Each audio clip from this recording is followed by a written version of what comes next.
Greetings and welcome. I'm Dr. Denver, and thanks for checking out my fifth presentation on basic accounting in alignment with the chapters in my book, Accounting 101, Easy Accounting and Bookkeeping for Beginners, using the chart of accounting. This session presents an overview of concepts presented in Chapter 4, Elements of the Balance Sheet. It centers on a typical balance sheet format reported and published in a firm's annual financial statements, showing the titles and amounts of the major general ledger account categories or elements shown in a stacked format used to perform horizontal and vertical analyses across different accounting periods.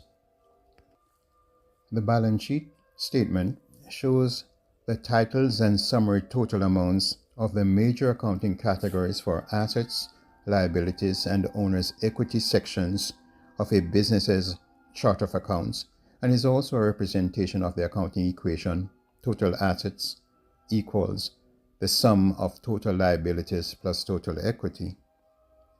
The titles of the categories and related total amounts shown are the top levels of the categories' hierarchies.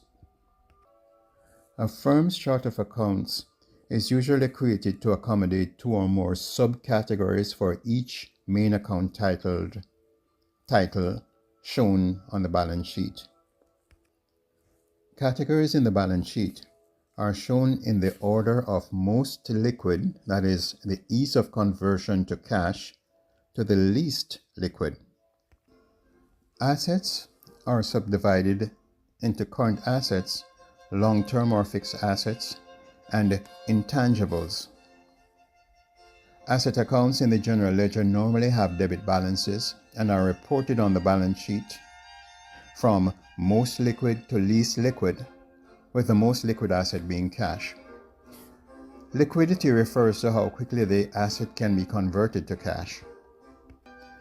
Current assets are expected to be used up within the normal operating cycle of the organization, or 1 year, whichever is longer.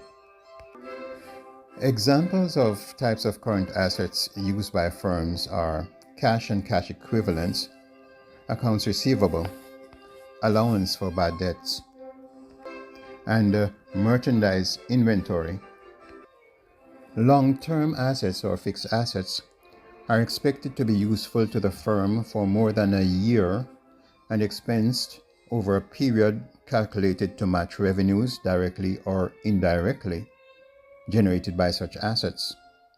They include office buildings, office furniture and equipment, machines, computer equipment, land, vehicles, warehouse equipment, etc. Fixed assets are required to support the operations of the business over an extended period of time, a year or more.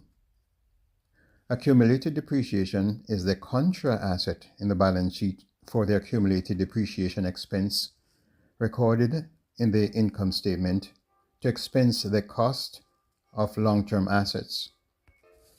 Intangible assets are long-term, non-physical assets such as goodwill, copyright, patents, trademarks, and licenses.